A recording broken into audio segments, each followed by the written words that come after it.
नमस्कार दोस्तों, स्वागत है आपका सिनर्जी आईएएस एकेडमी के ऑफिशियल यूट्यूब चैनल पर। मैं हूं आपका दोस्त राही मेहता। मैं आपके लिए स्पेसिफिकली एचसीएस 2024 के एग्ज़ाम को लेकर एक बहुत ही इम्पोर्टेंट वीडियो लेकर आया हूं। इस वीडियो के अंदर हम पिछले 2-3 साल के जितने एचसीएस के एग्ज़ाम हुए थे, उनके प्रीलिम्स के पेपर के अंदर किन-किन सब्जेक्ट से कितने सवाल पूछे गए थे, उनको आज एनालाइज़ करेंगे। एंड मोर स्पेसिफिकली एचसीएस 2023 जो पिछले साल मई के महीने में जो एग्जाम हुआ था, जिसके अंदर एचसीएस ने पूरा का पूरा पैटर्न जो था वो प्रीलिम्स का चेंज कर दिया था। इससे पहले के जो क्वेश्चन पेपर हैं वो काफी अलग प्रकार के हुआ करते थे, पर 2023 वाला जो क्वेश्चन पेपर था वो बहुत ही अलग प्रकार का था। उसमें बहुत ही डिफरेंट तरीके के क्वेश्चन पूछे गए थे। उन क्वेश्चंस को हम एनालाइज करेंगे। जब इसको हमने एनालाइज अपने लेवल पर किया, तब हमने ये पाया कि इसके अंदर 8 से 9 क्वेश्चन लगभग ऐसे थे जो वर्ल्ड जियोग्राफी के लोकेशन स्पेसिफिक क्वेश्चन थे। इन लोकेशन स्पेसिफिक क्वेश्चन को हम इसी वीडियो के अंदर सोल्व करेंगे, और इसके बाद हम एचसीएस के लिए लोकेशन क्वेश्चंस को सोल्व करने के लिए एक स्पेसिफिक वीडियो सीरीज भी लेकर आएंगे। उस वीडियो सीरीज के अंदर पिछले 1 साल में पूरी दुनिया और इंडिया के अंदर जितनी भी लोकेशंस वर्ल्ड जियोग्राफी की करंट में रही हैं, उन सभी प्लेसेस को हम मैप के ऊपर मार्क करते हुए उनकी इंपॉर्टेंस जानेंगे, और उससे रिलेटेड कुछ क्वेश्चंस भी हम सोल्व करेंगे, ताकि इसी साल जो आपका फरवरी के महीने में एचसीएस 2024 का जो एग्जाम प्रीलिम्स का होने वाला है, उस एग्जाम से रिलेटेड आप लोकेशन बेस्ड करंट सारा का सारा तैयार कर पाए। और ऐसे अगर क्वेश्चन आपसे दोबारा 2024 के एग्जाम में भी पूछे जाते हैं, उसमें आपको बहुत ज्यादा बेनिफिट मिल पाए।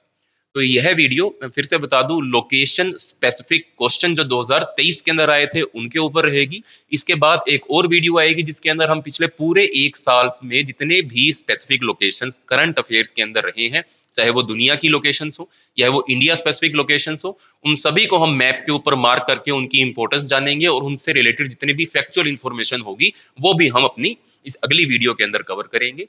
आज की वीडियो स्टार्ट करते हैं।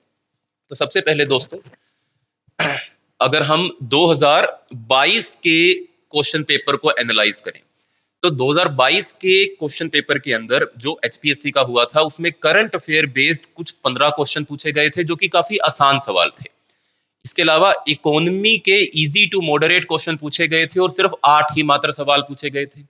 जनरल साइंस का जो पोर्शन था वो बहुत ज्यादा पूछा गया था। जनरल साइंस एचपीएससी काफी ज्यादा पूछता है। 2022 के एग्जाम में भी इन्होंने लगभग 24 क्वेश्चन पूछे थे जनरल साइंस के। इसके बाद जियोग्राफी, एनवायरनमेंट एंड इकोलॉजी, इनके लगभग 21 सवाल आए थे। History and art and culture के लगभग 24 सवाल आए थे, एंड पॉलिटी के लगभग 8 सवाल आए थे।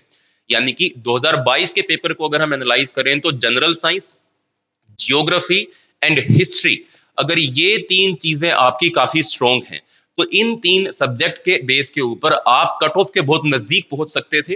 और उसके साथ आपने करंट अफेयर पर अच्छा पकड़ बना रखी है, और पॉलिटी भी आपकी ठीक ठाक तैयार थी, तो आप बहुत ही आसान से प्रीलिम्स की कट ऑफ को पार करके आगे निकल सकते थे।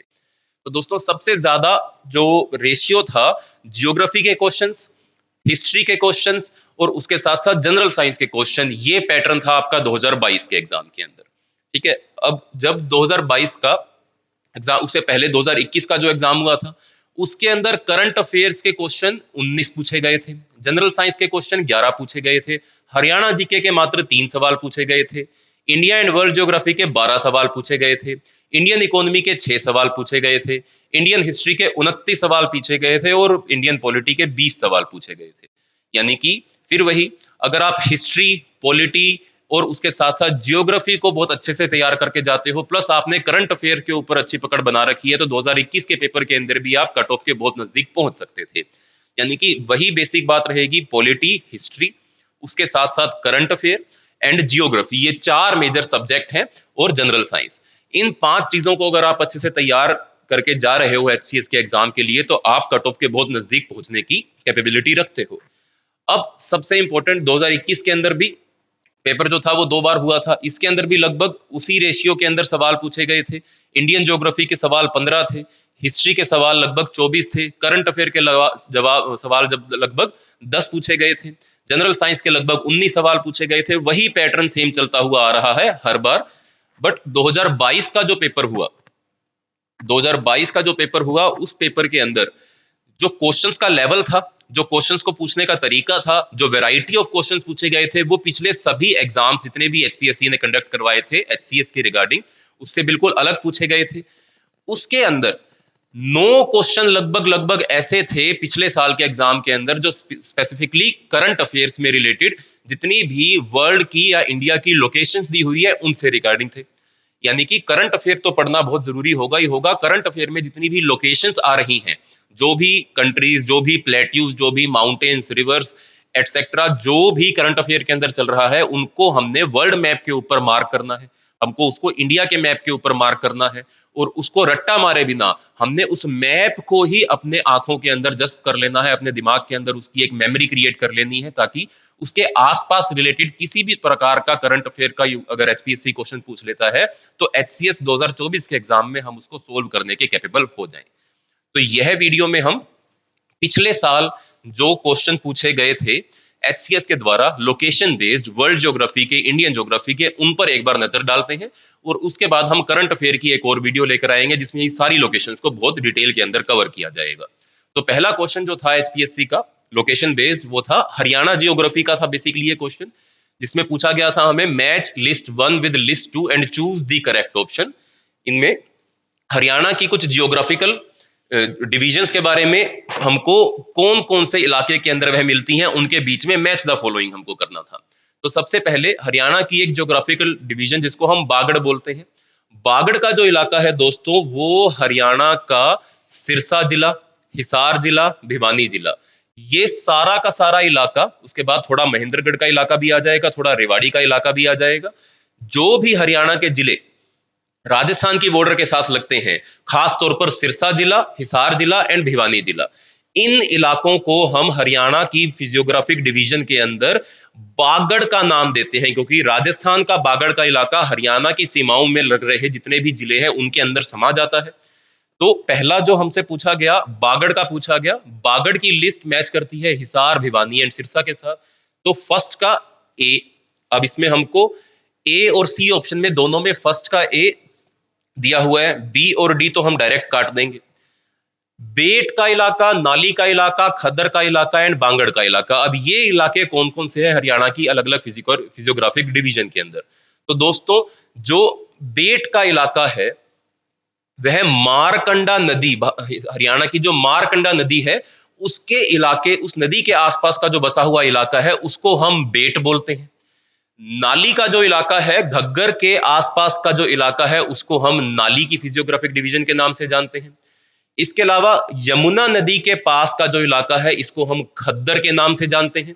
एवं बांगड़ ये ओल्ड एल्यूवियल प्लेन कहलाता है, बेसिकली सरस्वती नदी के किनारे जो एंशियंट नदी हुआ करती थी जो अब नहीं रही है। बांगड़ इलाका हरियाणा में एंशियंट पेलियो जो नदी हुआ करती थी सरस्वती, उसके आसपास के इलाके को हम बांगड़ का नाम देते हैं। तो दोस्तों एक थोड़ी सी डिटेल इसमें जान लेते हैं। राजस्थान से लगते हुए हरियाणा के जो जिले हैं वो हरियाणा के बागड़ इलाके में आते हैं। इसके साथ साथ मारकंडा, घग्गर एवं यमुना, ये तीनों नदियां जो है वो हरियाणा के अंदर न्यू एल्यूवियल प्लेन्स फॉर्म करती हैं। न्यू एल्यूवियल प्लेन्स को हम खद्दर के नाम से भी जानते हैं। तो बेट, नाली ये दोनों भी खद्दर ही हैं, परंतु जो खद्दर का इलाका मारकंडा नदी बनाती है उसको हरियाणा में हम बेट बोलते हैं। जो खद्दर का इलाका घग्गर नदी बनाती है उस इलाके को हम नाली बोलते हैं, और जो खद्दर का इलाका यमुना बनाती है उसको खद्दर के नाम से ही जाना जाता है। और वो ओल्ड एल्यूवियम का इलाका जो सरस्वती नदी के आसपास के इलाके में हरियाणा में बसा हुआ था उसे हम बांगड़ के नाम से जानते हैं। अब इसे एक बार हम हरियाणा के मैप पर देख लें अगर, तो दोस्तों सबसे पहले घग्गर नदी, सबसे ऊपर से घग्गर नदी आ रही है जो कि एक सीजनल नदी है। यह घग्गर नदी जो है इसके आसपास के इलाके को हरियाणा के अंदर हम नाली के नाम से जानेंगे। इसके बाद मारकंडा नदी के आसपास के इलाके को हम बेट के नाम से जानेंगे। एवं इसके अलावा जो हमारी नदी है यमुना नदी के आसपास के सारे इलाके को हम खद्दर के नाम से जानेंगे। और एक पुरानी एंशियंट पेलियो चैनल सरस्वती नदी का भी यहाँ पर हरियाणा में मौजूद है, इसको हम ओल्ड एल्यूवियम या फिर बांगड़ के नाम से जानते हैं। तो यह सारा इलाका जो है यह बागड़ का इलाका है, सरस्वती नदी के आसपास का इलाका बांगड़ का इलाका है, घग्गर नदी के आसपास का जो इलाका है वह नाली का इलाका है, मारकंडा नदी के आसपास का इलाका बेट का इलाका है, एवं जो यमुना नदी है उसके आसपास का इलाका जो है वह खद्दर का इलाका है। तो अगर आपने हरियाणा की फिजियोग्राफिक डिविजन्स को अच्छे से मैप के ऊपर देख रखा होता तो बहुत ही इजीली आप ये क्वेश्चन सोल्व कर सकते थे पिछले साल के प्रीलिम्स के अंदर। अब नए सवाल पर चलते हैं।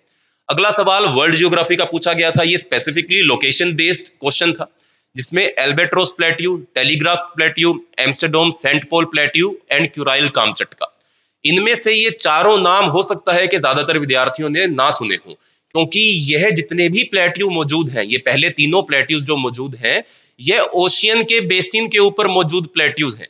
यानी कि आपको ओशियनोग्राफी पढ़ते हुए ओशियन के जितने भी बॉटम डिपॉजिट्स हैं उनके जो फीचर्स हैं उनके बारे में भी पढ़ना था। जैसे कि Albatross plateau, Telegraph plateau, Amsterdam Saint Paul Plateau, ये कौन से ओशियन में सी के बेड के ऊपर, ओशियन के बेड के ऊपर मौजूद है। तो ये स्पेसिफिकली लोकेशन बेस्ड क्वेश्चन है दोस्तों। इसको अगर हम सोल्व करें तो हमको मैप के ऊपर इन सभी लोकेशंस को देखना पड़ेगा, इनको याद करना पड़ेगा, और अगर ये सवाल पेपर में पूछा जाता तभी हम इसको मैप के साथ रिलेट करके ही सोल्व कर पाते। जैसे कि अगर हम बात करें, सबसे पहले ये है आपका पैसिफिक ओशियन का बेड, जिसके साउथ ईस्ट में मौजूद है एल्बेट्रोस प्लेट्यू, और यह एल्बेट्रोस प्लेट्यू आपका पहला ऑप्शन था। एल्बेट्रोस प्लेट्यू कहां पर मौजूद है? ये पैसिफिक ओशियन के साउथ ईस्ट में मौजूद है। तो अगर हम इसको मैच करें एल्बेट्रोस प्लेट्यू को, सबसे पहले एल्बेट्रोस प्लेट्यू यानी कि साउथ ईस्ट पैसिफिक, ए का ऑप्शन थर्ड, एक ही हमारे पास ऑप्शन दिया हुआ है जिसमें ए का थर्ड है, तो बाकी सी डी और ए तो कट जाएंगे। यहां से तो एलिमिनेशन से ही हमारा ये सवाल पूरा हो गया। बट हम बाकी भी देख लेते हैं कि टेलीग्राफ प्लेट्यू कहां पर मौजूद है। टेलीग्राफ प्लेट्यू दोस्तों अटलांटिक ओशियन के नॉर्थ में मौजूद है।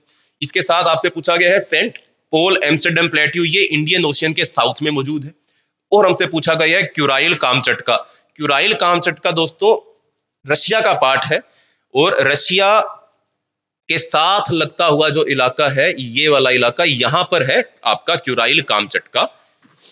ठीक है दोस्तों, तो Albatross plateau South East Pacific Ocean, telegraph plateau आपका North Atlantic Ocean, Amsterdam Saint Paul plateau ये रहेगा आपका North West Pacific Ocean, and Kuril आपका जो एम्स्टरडम सेंट प्लेट्यू ये इंडियन ओशियन में रहेगा, एंड क्यूराइल कामचटका रहेगा आपका नॉर्थ वेस्ट पैसिफिक के अंदर, यानी कि आंसर है इसका बी।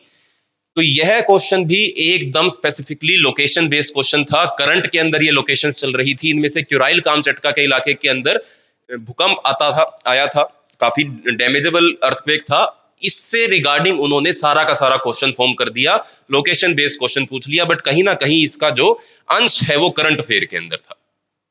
अगले क्वेश्चन पर बढ़ते हैं। अगला क्वेश्चन निजाम सागर डैम, ये हमारे से स्पेसिफिकली सूची को मिलान यानी कि मैच द फॉलोइंग क्वेश्चन हमसे पूछा गया था। यह इंडियन ज्योग्राफी के ऊपर बेस्ड था, यह इंडिया के अंदर मौजूद मेजर डैम्स के ऊपर बेस्ड था।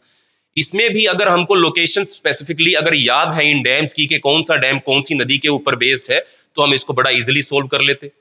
जैसे कि नथप्पा जाकड़ी डैम, सब जानते हैं कि ये सतलुज नदी के किनारे पर है, बट इसमें से Penner river, Sharavati river and मंजीरा रिवर, ये बाकी तीनों रिवर्स के नाम ज्यादातर स्टूडेंट्स ने नहीं सुने हुए थे, क्योंकि ये माइनर रिवर्स हैं, ये ज्यादा मेजर रिवर्स नहीं है। तो जनरली हम इनको बहुत इजीली पढ़कर आगे निकल जाते हैं, जल्दी जल्दी पढ़कर आगे निकल जाते हैं, तो ये क्वेश्चंस हमारे छूट भी सकते थे। जैसे कि अगर हम देखें आपका निजाम सागर डैम जो है वह मंजीरा नदी के किनारे पर है, मंजीरा नदी के ऊपर बेस्ड है। मंजीरा नदी जो है वह गोदावरी नदी की डिस्ट्रीब्यूटरी है। गोदावरी नदी के ऊपर हम जनरली हम ये पढ़ते हैं कि निजाम सागर डैम जो है वो गोदावरी नदी के ऊपर है, पर यहां पर उन्होंने बहुत ही स्पेसिफिक क्वेश्चन पूछा कि निजाम सागर डैम गोदावरी नदी की किस ट्रिब्यूटरी के ऊपर है, यह सवाल था। अगर हमको निजाम सागर डैम याद है कि वह गोदावरी के ऊपर मौजूद है, और अगर हमको ये याद है कि मंजीरा गोदावरी नदी की ट्रिब्यूटरी है, तो यह सवाल हम सोल्व कर सकते थे। परंतु उसी के लिए हमको मैप देखना बहुत जरूरी था, हमको गोदावरी की ट्रिब्यूटरीज को मैप के ऊपर देखना बहुत जरूरी था, उसके ऊपर कौन कौन सी ट्रिब्यूटरी के ऊपर कौन सा डैम मौजूद है उसको हमको मार्क करना बहुत जरूरी था। तो ये क्वेश्चन हमारा आसानी से सोल्व हो जाता। जैसे कि अगर हम ए को 3 से मैच करें, ए को 3 से मैच करें तो ऑप्शन ए ही हमारा ठीक हो जाता है, यानी कि सोमासिला डैम जो है वह पेन्नर नदी के किनारे पर, लिंगा नमक की डैम जो है ये हमारा शारावती नदी के किनारे पर। अब इसमें से पेन्नर नदी, यह पेन्नर नदी नंदी हिल से निकलती है, नंदी हिल से निकलकर यह नॉर्थ पेन्नर साउथ पेन्नर दो नदियों में डिवाइड हो जाती है। नॉर्थ पेन्नर जो है वह कर्नाटका के नंदी हिल से होते हुए आंध्र प्रदेश और आंध्र प्रदेश से बे ऑफ बंगाल में चली जाती है। साउथ पेन्नर नदी कर्नाटका के नंदी हिल से निकलकर तमिलनाडु में जाती है और तमिलनाडु के बाद वह बे ऑफ बंगाल में चली जाती है। इसी प्रकार जो आपकी शारावती नदी है, शारावती नदी आपकी कर्नाटका से ही ओरिजिनेट होती है, वेस्टर्न घाट से ओरिजिनेट होती है और ये वेस्ट फ्लोइंग रिवर है, पश्चिम में जाने वाली रिवर है, एक छोटी सी नदी है जो जाकर अरेबियन सागर के अंदर विलीन हो जाती है। और सतलुज नदी तो हम जनरली पढ़ते ही हैं, मेजर नदी है, ये भी मानसरोवर लेक के पास से ओरिजिनेट होती है, चाइना में ये ओरिजिनेट होती है और ये शिपकिला पास से हिमाचल प्रदेश में एंटर करती है और फिर पंजाब प्लेन से होता हुआ पाकिस्तान में चली जाती है और इंदस नदी को ज्वाइन करके ये भी अरेबियन सी के अंदर विलीन हो जाती है, जिसके ऊपर मौजूद है नदफ्फा जाकड़ी डैम।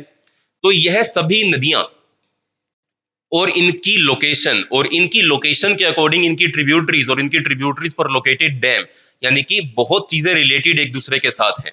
बिना मैप को सोल्व किए, बिना मैप के ऊपर नजर बनाए इन सभी सवालों का ढंग से उत्तर दे पाना थोड़ा मुश्किल रहेगा। ठीक है दोस्तों, अगला क्वेश्चन देखते हैं।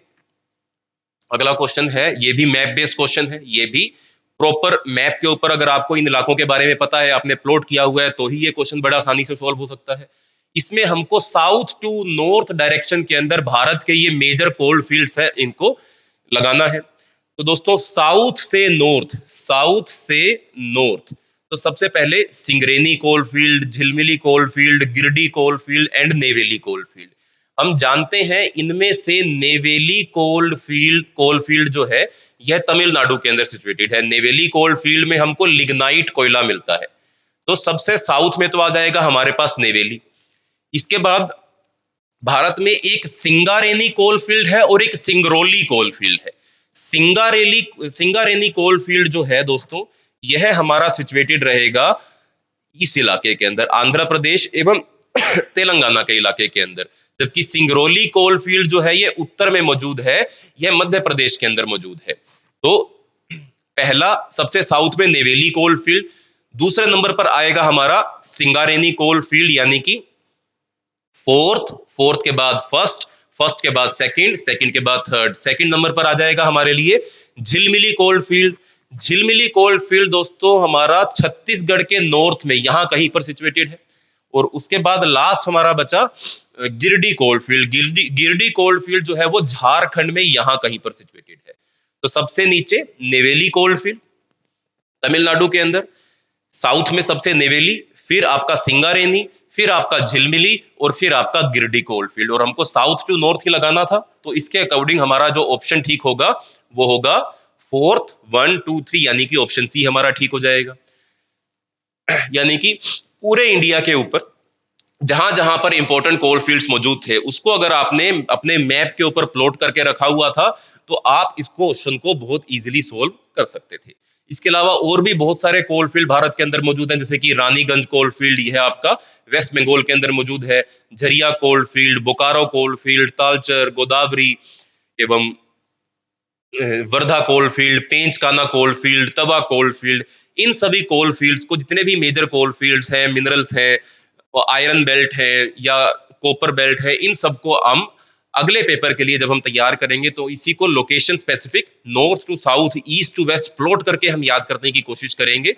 इनकी इमेज क्लिक करने की कोशिश करेंगे अपने दिमाग के अंदर, ताकि अगली बार अगर ऐसा कोई सवाल आता है तो वो हम आसानी से सोल्व कर पाए। जैसे कि अगला क्वेश्चन हमसे पूछा गया, ये भी स्पेसिफिकली लोकेशन बेस्ड क्वेश्चन है। इसमें हमसे थर्मल पावर प्लांट के ऊपर सवाल पूछा गया है। NTPC Ramagundam super thermal power plant, Mundra thermal power station, MISA thermal power station, Trombe thermal power station. जैसे कि ट्रोम्बे थर्मल पावर स्टेशन हमारा महाराष्ट्र में सिचुएटेड है, Ramagundam super thermal power station हमारा तेलंगाना में सिचुएटेड है, Mundra thermal power station Gujarat में सिचुएटेड है, मीजा थर्मल पावर स्टेशन आपका वेस्ट बंगाल के अंदर सिचुएटेड है। तो यह सभी भी लोकेशन बेस्ड क्वेश्चन है। इस लोकेशन बेस्ड क्वेश्चन के अंदर हम जितने भी major thermal power plants Bharat के मौजूद हैं, इनको हम लोकेशन स्पेसिफिकली याद कर सकते हैं, जैसे कि चंदपुर, कोराडी, सासम, पंकी, सिंगरौली, तलैया, ककवाड़ा, बहुत सारे थर्मल पावर स्टेशन हैं। इनको भी अगर हम हल्का फुल्का मोटा मोटा तौर पर कौन सा उत्तर, कौन सा दक्षिण, कौन सा किस राज्य के अंदर मौजूद है, इतना हल्का फुल्का अगर हम याद करके जाएं, तो अगली बार अगर कोई ऐसा क्वेश्चन लोकेशन स्पेसिफिक आएगा तो ये भी हमारा सोल्व हो सकता है। ठीक है दोस्तों, अगला सवाल जिसे पूछा गया था पैसिफिक एंड फिलिपाइन प्लेट, ये ट्रेंचीज के ऊपर सवाल था। ये वर्ल्ड ज्योग्राफी का लोकेशन बेस्ड सवाल था कि कौन सी ट्रेंच जो है वो किस प्लेट की कन्वर्जेंस के कारण बनती है। जैसे कि इसमें हमारे पास Pacific and Philippine plate, America and Pacific plate, Indo Australian and Pacific plate, Pacific plate and Okhotsk plate. Pacific plate and Okhotsk plate से क्यूराइल कामचटका ट्रेंच बनती है। इसी प्रकार जो अमेरिकन एंड पैसिफिक प्लेट, इसकी कन्वर्जन से Aleutian trench बनती है। इसी प्रकार से आपकी पैसिफिक एंड फिलिपाइन प्लेट एवं ये बची आपकी Indo Australian and Pacific plate, इन दोनों से भी मरियाना ट्रेंच एवं टोंगा ट्रेंच, ये दो ट्रेंच बनती हैं। अगर अब हम इन सारी ट्रेंचेस को मैप के ऊपर मार्क करके चले, जैसे कि टोंगा ट्रेंच कहाँ पर है, आपकी मरियाना ट्रेंच कहाँ पर है, साउथ वेस्ट ट्रेंच कहाँ पर है, जापान ट्रेंच कहाँ पर है, क्यूराइल ट्रेंच कहाँ पर है, अगर इनको भी हम मैप के ऊपर मार्क कर लेते और इसके साथ साथ ही हम जितनी भी हमारी कन्वर्जेंस एवं डाइवर्जेंस जोन जो हम फिजिकल ज्योग्राफी के अंदर पढ़ते हैं उनको मार्क करके रखते, एक मैप तैयार करके रखते, तो ये बहुत इजीली हमारा क्वेश्चन सोल्व हो जाता। क्योंकि रट्टा नहीं लगाना है, रट्टा लगाएंगे तो हो सकता है फंस जाए। अगर हम मैप बनाकर हर चीज को याद करेंगे तो बहुत आसानी से हमारे सवाल निकल सकते हैं। जैसे कि अगला क्वेश्चन, ये भी वर्ल्ड ज्योग्राफी के ऊपर था, टाइबर रिवर के बारे में सवाल पूछा गया था। ये वर्ल्ड ज्योग्राफी, टाइबर नदी, ये आपके इटली के अंदर फ्लो करने वाली नदी है। ये टाइरेनियन सी के अंदर जाकर गिरती है, वहां पर अपना डेल्टा बनाती है, कस्पेट डेल्टा ही बनाती है। ठीक है, टाइबर रिवर जो है, ये जो सिटी ऑफ रोम वो इसके ऊपर सिचुएटेड है। इसको भी अगर हमने मैप के अंदर कभी देखा होता, यूरोप की ज्योग्राफी पढ़ते हुए, कॉन्टिनेंटल ज्योग्राफी पढ़ते हुए, रीजनल ज्योग्राफी पढ़ते हुए, तो मोटा मोटा तौर पर हमको याद रहता कि इटली के अंदर से एक नदी निकल रही है जिसका नाम है टाइबर नदी, और उसके किनारे पर सिचुएटेड है रोम, और ये जाकर टाइरेनियन सी के अंदर गिर जाती है। तो यह क्वेश्चन भी हमारा सोल्व हो जाता। इसी प्रकार अगला क्वेश्चन, ये फिर ट्रेंच के ऊपर क्वेश्चन पूछा गया था। इसमें भी आपको साउथ टू नॉर्थ जो है वो ट्रेंचेस को लगाना था। इसमें South Sandwich trench, Puerto Rico trench, Japan trench and Kuril trench. South Sandwich trench हमारी साउथ अटलांटिक ओशन में मौजूद है। प्यूर्टो रिको ट्रेंच हमारी आपका मिडिल अटलांटिक ओशन के, इक्वेटोरियल अटलांटिक ओशन के अंदर मौजूद है। फिर जापान ट्रेंच, फिर क्यूराइल ट्रेंच। क्यूराइल ट्रेंच सबसे नॉर्थ में है एंड साउथ सैंडविच ट्रेंच सबसे साउथ में है।